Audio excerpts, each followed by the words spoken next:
Okay, so these are the materials you need for your painting project. 1 ice cube tray of paint per table. You are going to need to use your paint palette. If you do not have a paint palette because you are new to class, then you're just going to use a piece of cardboard. Then the other thing, you'll definitely want some paper towels, your assigned brush, and then you are going to use a paint palette for mixing. Now, the paint trays. You do not do any mixing in here. These you share at your table so that we're not constantly refilling these. So you need to keep these colors clean. They should not be mixed together. So we have our paper here, and every single one of my boxes is labeled 1, 2, 3, 1, 2, 3, 1, 2, 3. You can do this as a paint by number. So my 1s are the top of my cube. The 2 and the 3s are going to be the other side. So I'm going to make it so that my tops are going to be my lightest color. So I'm going to do light, medium, dark to go with my 1, 2, 3.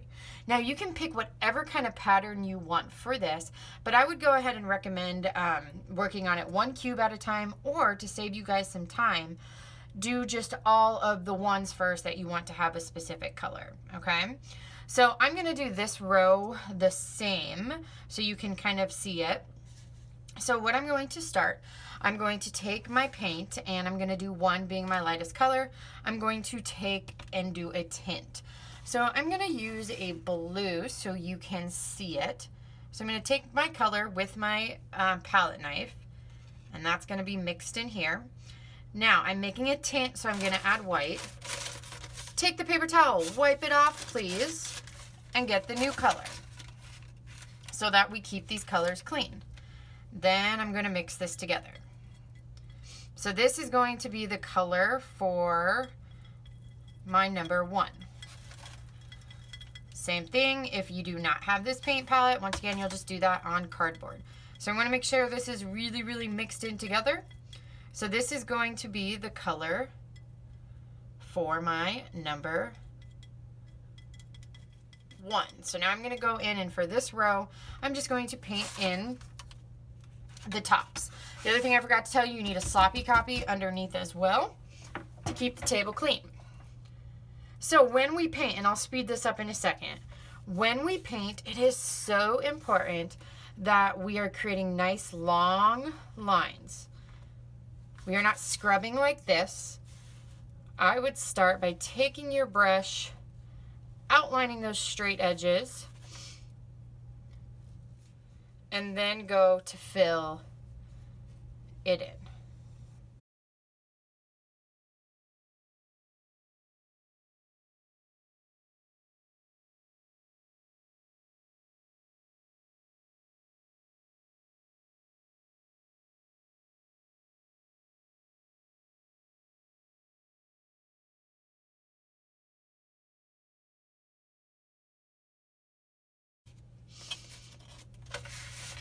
Okay, so I have my 1s done. I've left these ones blank because I'm going to do a different pattern with them.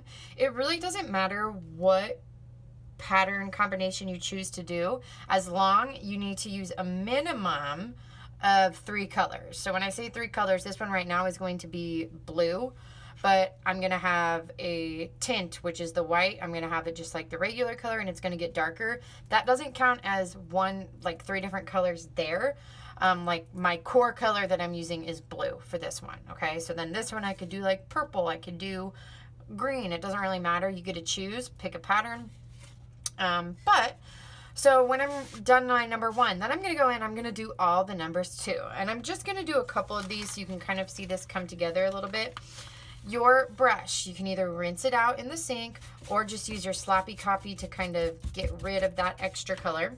But now this time, wiping this off, this time I'm going to, yes, use more of this blue, and I'm not going to add any other white into it since I don't want it to be super light. What you just need to make sure is that your number 2 side is darker than this first color, but we don't want it to be so dark that it doesn't have anywhere else to go.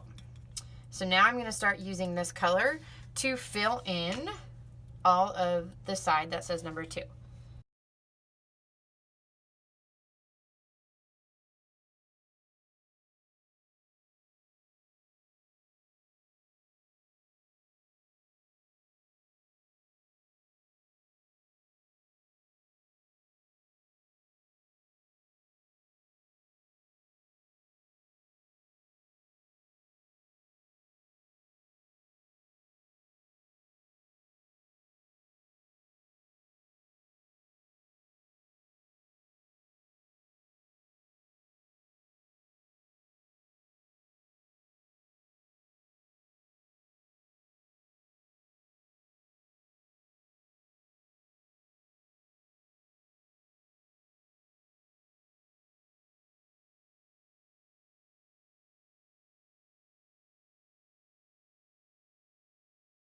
So now that I have the number 2 side filled in, we can do the number 3 side. So for this one, I'm going to take the dark blue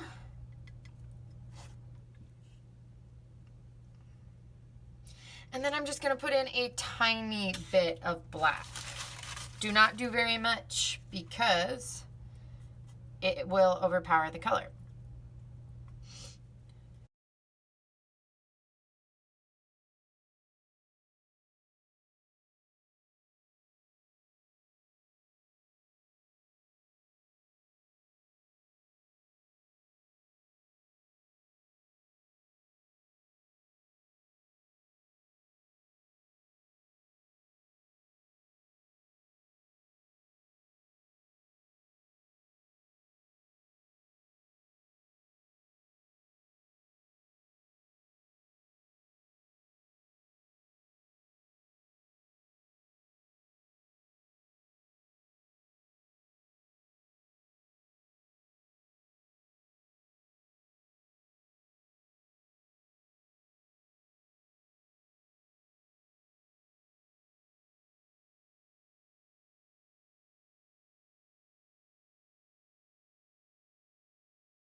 Okay, so now I'm going to continue to fill in, and I'm only going to do a couple of these so you can kind of see what it will kind of look like when we have multiple colors put together.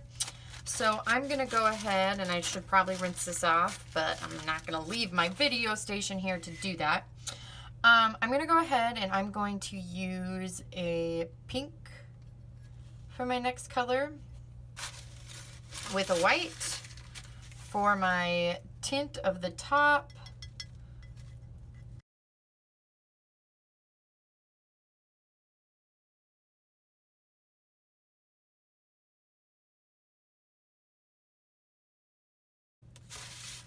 Okay, and then it'll start coming together. I'm not going to finish the rest of it, and you can see I'm kind of painting at a weird angle. So try your best to have nice clean lines. It shouldn't be streaky. Keep your paints clean, and we should be good to go. At the end of class, you are responsible for scrubbing out all of these materials. That includes your palette knife. You're probably going to want to put this on the drying rack. Sloppy copy away. You'll need to wipe off your table. Your brush that you are assigned to, your responsibility to clean it out. If it is not cleaned because you are lazy, you're not getting a new brush. So please put that in your bin as well as scrubbing this out. If you had to use a piece of cardboard to mix on, you are going to let it dry in your bin and you're going to use that same piece of cardboard the next day.